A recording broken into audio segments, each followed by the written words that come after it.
Students, আজকে আমি তোমাদেরকে আমাদের চ্যানেলে ক্লাস 9-এর আমাদের যে ইংলিশ টেক্সট বুক আছে সেই ইংলিশ টেক্সট বুকের আজকে আমরা 96 পেজ খুলে নিয়েছি। 96 পেজে আমাদের যে এক্সারসাইজ 5 আছে, এক্সারসাইজ 5-এর এই রাইটিংটা মানে নিউজ পেপার রিপোর্টটা আমরা আজকে সলভ করে নেব। নিউজ পেপার রিপোর্টে আমাদের বলে দেওয়া আছে যে বোট ক্যাপসাইজের একটা রিপোর্ট রাইটিং আমাদেরকে এখানে লিখতে হবে। তো চলো বেশি সময় নষ্ট না করে আমরা পয়েন্টসগুলো দেখে নিই এবং তার উপর বেস করে আমরা একটা সুন্দর রিপোর্ট রাইটিং লিখে নিই। তার আগে অবশ্যই চ্যানেলটাকে সাবস্ক্রাইব করে পাশে থাকা বেল আইকন প্রেস করে দিও আর অল বাটনটা অন করে দিও, যাতে আমি ভিডিও আপলোড করার সাথে সাথে তোমাদের কাছে নোটিফিকেশন চলে যায়। অলরেডি যেটা সাবস্ক্রাইব করে ফেলেছি তাদেরকে অসংখ্য ধন্যবাদ। তো চলো এবার আমরা ভিডিওটা শুরু করি। এখানে আমাদের পয়েন্টে দেওয়া আছে প্রথমে প্লেস, তারপর ডেট, তারপর number of people in the boat, cause, casualties, rescue operation, steps taken by the government.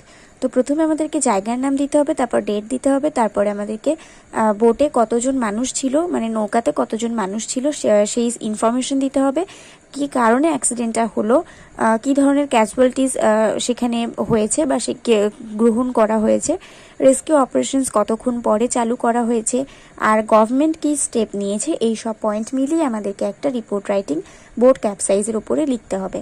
তো চলো আমরা দেখে নিই যে এর উপর আমরা কি করে রিপোর্ট রাইটিং লিখতে পারি।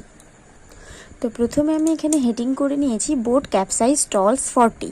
বোট ক্যাপসাইজের জন্য 40 জন আহত হয়েছে এবং তার মধ্যে মারাও গেছেন। তো এখানে টলস 40 কথাটার মানে সেটাই দাঁড়াচ্ছে। বাই এ স্টাফ রিপোর্টার লিখে নেওয়ার পরে আমরা প্লেস এবং ডেট দিয়েছি হলদিয়া অক্টোবর 12, 2022। তারপর আমরা কোলনের গা ঘেঁষে রিপোর্ট লেখা শুরু করব।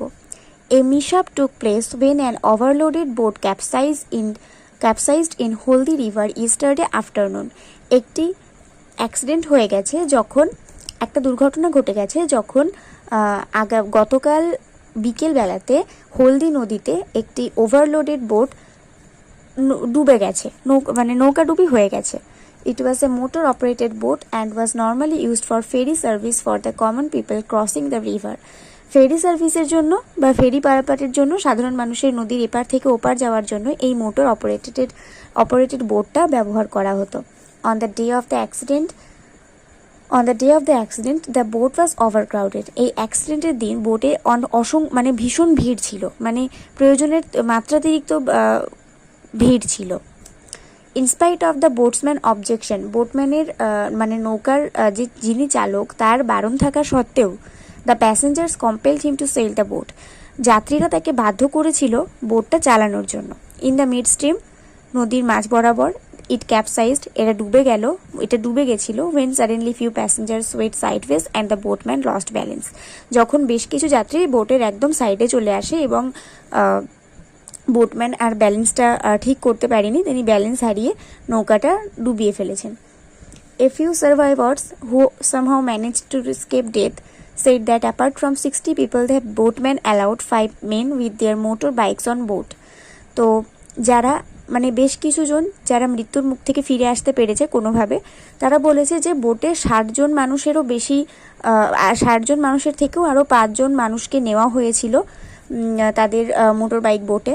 No sooner had the news of the disaster spread, যখনই এই একটা বিপর্যয়ের ঘটনাটা ছড়িয়ে পড়েছে, then the rescue operation began, তখন থেকেই উদ্ধার কার্য শুরু হয়ে গেছে। 40 people including 2 children and a woman were drowned, 40 জন মানুষ এবং 2 জন শিশু এবং তার সাথে একজন মহিলাও ছিলেন, তারা সবাই ডুবে গেছেন।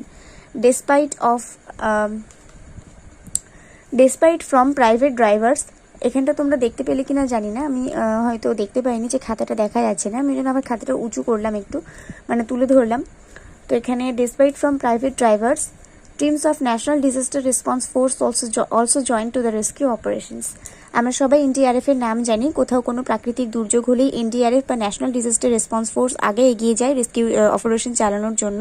তো এখানেও প্রাইভেট ড্রাইভার্সদের কথা মতন যে সমস্ত ন্যাশনাল ডিজাস্টার রেসপন্স ফোর্সের যে সমস্ত টিমগুলো ছিল তারা রেস্কিউ অপারেশন করতে শুরু করে দিয়েছে। The victims were immediately rush to the nearby hospital were 3 including a child were declare dead. তো যারা আর কি ডুবে গেছিলেন তাদেরকে খুব তাড়াতাড়ি নিকটবর্তী একটি হাসপাতালে নিয়ে যাওয়া হয়, কিন্তু সেখানে 3 জন মানুষ, যার মধ্যে একজন শিশুও ছিল, তাদেরকে মৃত বলে ঘোষণা করা হয়েছে। তারপরে the state government declared rupees 1 lakh as compensation the each date and 20,000 for every injured. তো রাজ্য সরকার প্রত্যেকজন মৃত মানুষের মাথা পিছু 1 লাখ টাকা করে ক্ষতিপূরণ দেবেন বলেছেন এবং প্রত্যেকজন আহত মানুষদেরকে মাথা পিছু 20,000 টাকা করে ক্ষতিপূরণ দেবেন বলেছেন। নর্মালসি ওয়াজ রেস্টোরড সুন, স্বাভাবিক অবস্থা খুব তাড়াতাড়ি ফিরিয়ে নিয়ে আসা হয়েছিল।